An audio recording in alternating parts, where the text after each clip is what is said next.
Hello students, स्वागत है आप सभी का वोल्केनो आईएएस के डेली करंट अफेयर के डिस्कशन में। तो स्टूडेंट्स, आज का जो करंट अफेयर का डिस्कशन है उसे हम स्टार्ट करते हैं। सबसे पहले अगर हम बात करें फर्स्ट टॉपिक की, तो वो है प्रधानमंत्री फसल बीमा योजना के बारे में। स्टूडेंट्स, रिसेंटली हमारे एग्रीकल्चर मिनिस्टर के द्वारा एक स्टेटमेंट दिया गया कि प्रेजेंट समय में जो क्लाइमेट क्राइसिस है उन सब का जो इफ़ेक्ट हो रहा है एग्रीकल्चर के ऊपर, तो उन सब को देखते हुए जो हमारी प्रधानमंत्री फसल बीमा योजना है उसको यहाँ पे प्रो फार्मर्स के रूप में मॉडिफाई करने की ज़रूरत है। उससे और अधिक किसानों को जो लाभ मिल सके। प्रेजेंट समय में तो जो बेनिफिट मिल ही रहा है, इसके अलावा और ज़्यादा यहाँ पे बेनिफिट मिल सके, इस तरीके से उसको मॉडिफाई करने की ज़रूरत है। स्टूडेंट्स, अगर हम बात करें प्रधानमंत्री फसल बीमा योजना की, तो ये गवर्नमेंट स्पॉन्सर एक क्रॉप इंश्योरेंस स्कीम है। यहाँ पे एक सिंगल प्लेटफॉर्म पे जो मल्टीपल स्टेक होल्डर्स हैं वो इंटीग्रेट करते हैं, जिसमें इंश्योरेंस वाले भी हैं, जो बेसिकली इंश्योरेंस की कुछ कंपनीज हैं जो वर्क करती हैं, और फार्मर्स के द्वारा यहाँ पे जो प्रीमियम है वो पे किया जाता है। तो काफ़ी अच्छी स्कीम है, काफ़ी ज़्यादा बेनिफिशियल है फार्मर्स के लिए। अगर हम बात करें स्टूडेंट्स प्रधानमंत्री फसल बीमा योजना के बैकग्राउंड की, तो प्रधानमंत्री फसल बीमा योजना ने ऑलरेडी उससे पहले जो कुछ स्कीम्स हैं, NAIS है और MNAIS है, ऐसी दो स्कीमें चला कर दी थी जो फार्मर्स के इंश्योरेंस के लिए, फसल के इंश्योरेंस के लिए। तो उनको रिप्लेस करते हुए प्रधानमंत्री फसल बीमा योजना आई और दोनों की दोनों स्कीम्स को इसके अंदर सब्स्यूम कर लिया गया। इस स्टूडेंट्स, यहाँ पे अगर हम बात करें, यहाँ कोई भी अपर लिमिट नहीं होती है कि कितनी गवर्नमेंट की सब्सिडी यहाँ पे मिलेगी। अगर बैलेंस का जो प्रीमियम है 90% है, it will be borne by the government के द्वारा ही उसको कम्प्लीटली बोर्न किया जाएगा। टेक्नोलॉजी का यहाँ पे सबसे बेस्ट यूज़ देखने को मिला है। आप देखिए कि मोबाइल फ़ोन को यहाँ पे प्रधानमंत्री फसल बीमा योजना में जो सर्वे करने के लिए जो ड्रोन है, ड्रोन की जो टेक्नोलॉजी है, उन सबको यहाँ यूज़ किया जाता है। तो स्मार्ट जो फ़ोन है उसको यूज़ किया जाता है। यहाँ पे कोई भी क्रॉप का कटिंग है, उसको यहाँ पे डाटा अपलोड करना हो, फ़ोटो कैप्चर करके वहाँ पे अपलोड किया जा सकता है, या पेमेंट के अंदर कोई डिले हो रहा हो, रिमोट सेंसिंग को यहाँ पे यूज़ किया जाता है। मेंस के अंदर GS3 के पेपर के अंदर इस तरीके के क्वेश्चन पूछ लिए जाते हैं कि प्रेजेंट समय में टेक्नोलॉजी का हमारे एग्रीकल्चर प्रैक्टिस के अंदर क्या इंपॉर्टेंट रोल है। तो वहाँ पे आप इनके जो कोट कर सकते हो, ये सब एग्जाम्पल्स जो प्रधानमंत्री फसल बीमा योजना में हमको देखने को मिलते हैं।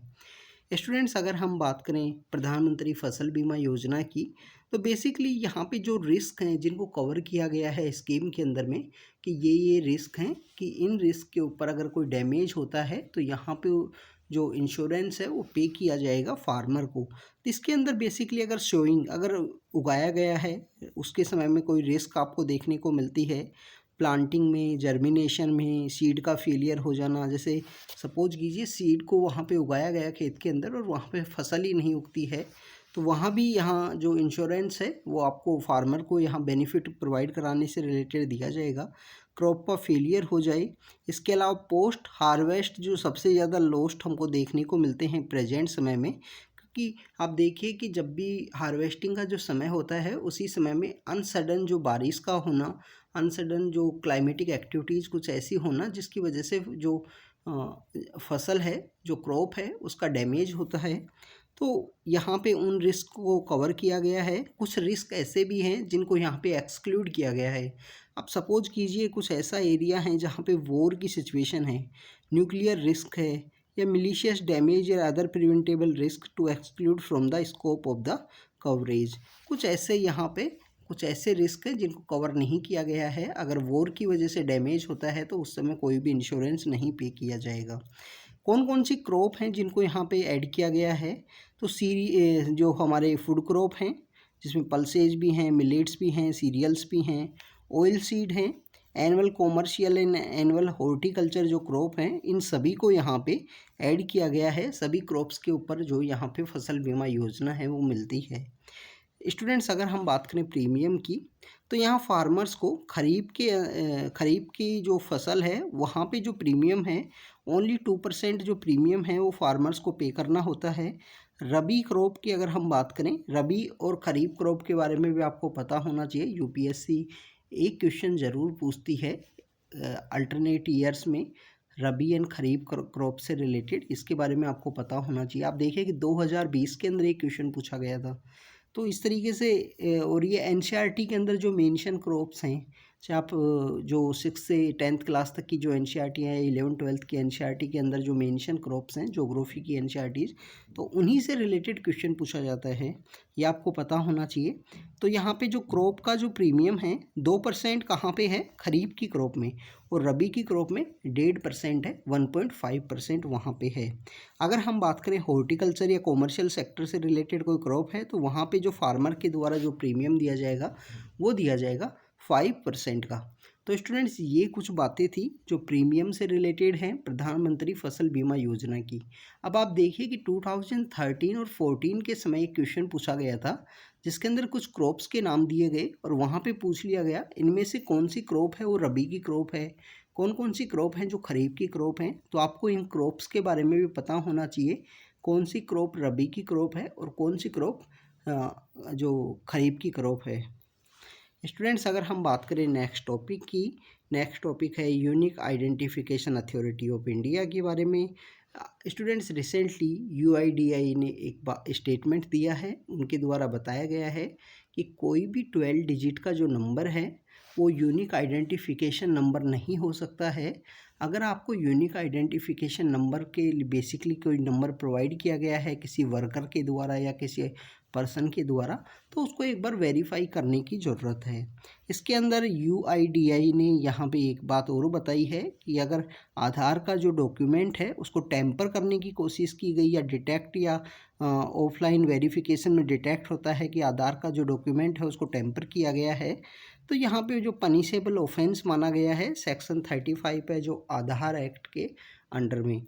अगर हम बात करें यूआईडीएआई है जो ये अथॉरिटी है, ये किस तरीके से क्रिएट हुआ, तो ये एक स्टैट्यूटरी अथॉरिटी है। जब 2016 के अंदर आधार का जब एक्ट आया तो उसके थ्रू इसको क्रिएट किया गया था। अब आप देखिएगा आधार का जो एक्ट है उसी का नाम है target delivery of financial and other subsidies. तो टारगेट डिलीवरी करनी है तो आधार को यूज किया जाता है यहाँ पे टारगेट डिलीवरी में, डायरेक्ट बेनिफिट ट्रांसफ़र के रूप में, जिसके थ्रू जो मिडिल मैन है उसके बीच में जो यहाँ पे लीकेज होता था मिडिल मैन की वजह से, वो यहाँ पे रिड्यूस हुआ है। तो ये काफ़ी बड़ी एक सक्सेस स्टोरी है। आपने जैम ट्रिनिटी का नाम सुना होगा। 2015-16 के समय में इकोनॉमी सर्वे ने मेंशन किया था कि JAM trinity means JAM Jan Dhan, Aadhaar and mobile. Jan Dhan, Aadhaar और मोबाइल, ये जो तीनों का जो संगम है इसका किस तरीके से बेनिफिशियल वे में यूज़ किया गया है वुमेन के एम्पावरमेंट में, फाइनेंशियल इंक्लूजन में, लोगों को फाइनेंशियल अवेयर कराने में। तो ये जो तीनों को यूज़ करते हुए इंडिया का ये एक सक्सेस स्टोरी है। जनधन, आधार और मोबाइल तीनों का यहाँ पे यूज़ किया गया था। 2016 का जो इकोनॉमी सर्वे है उसने इसके बारे में मेंशन किया था अपने एक चैप्टर के अंदर जैम ट्रिनिटी के बारे में। तो इस तरीके से आपको पता होना चाहिए कि जैम ट्रिनिटी भी क्या है। तो आधार का जो काम है टारगेट डिलीवरी है, फाइनेंशियल एंड अदर सब्सिडीज़ का बेनिफिट यहाँ पे जो भी हैं उसको आधार एक्ट बोला गया 2016 का, जिसके थ्रू यूआईडीएआई क्रिएट की गई। अगर हम बात करें यूआईडीएआई यहाँ पे एक यूनिक आइडेंटिफिकेशन नंबर देती है जो 12 डिजिट का होता है, जो जितने भी रेजिडेंट हैं इंडिया में। अभी 2018 के समय प्रीलिम्स में क्वेश्चन पूछ लिया गया था कि यूआईडीएआई का जो आधार नंबर है, जो यूनिक आइडेंटिफिकेशन नंबर है, क्या ये सिटीजनशिप का प्रूफ है। तो ये आप अपना आधार कार्ड भी देख सकते हो, वहाँ भी लिखा हुआ है ये सिटीजनशिप का प्रूफ नहीं है।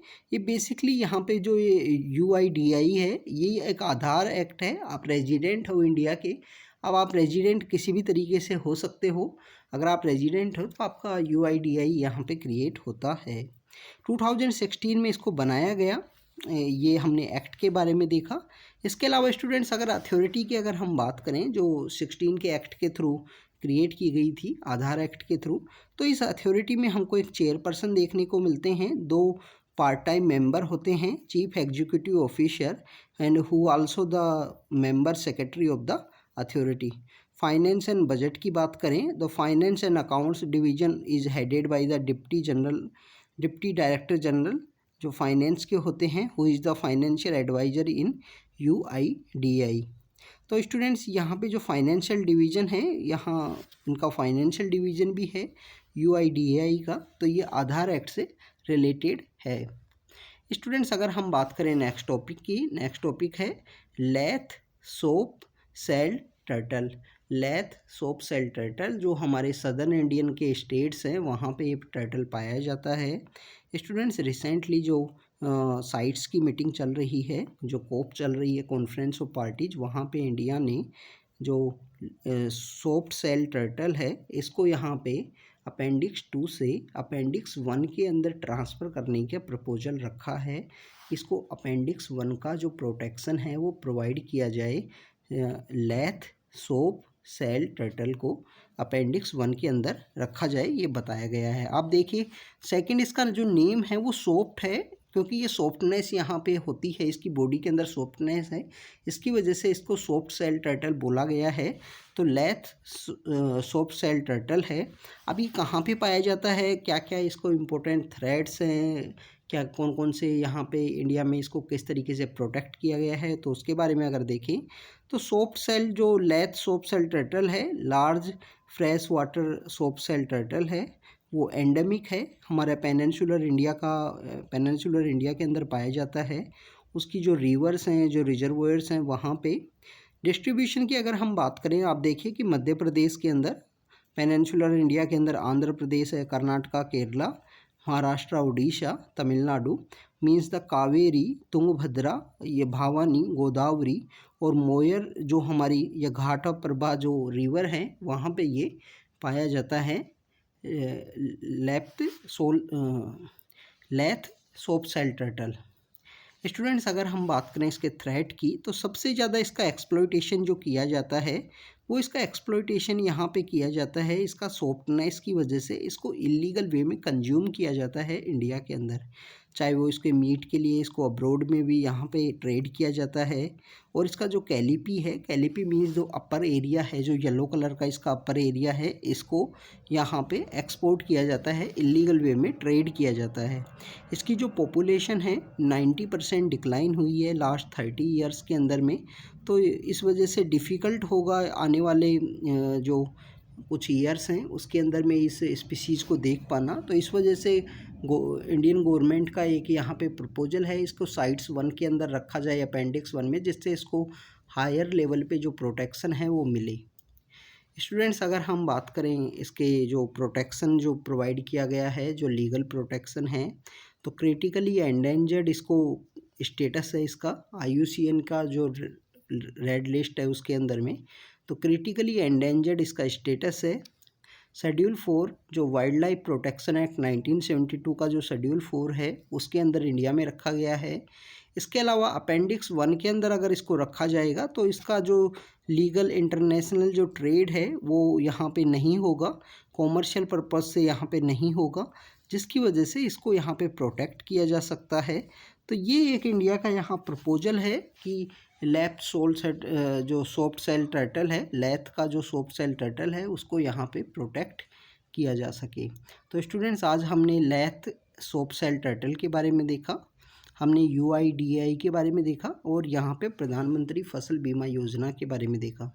स्टूडेंट्स रिसेंटली मेरी जो हेल्थ के इशू होने की वजह से आपको जो लिटिल बिट जो करंट अफेयर्स हैं वो लेट प्रोवाइड हो रहे हैं, और थोड़ा जो वॉइस है उसके अंदर भी आपको दिक्कत आपको फील होगी।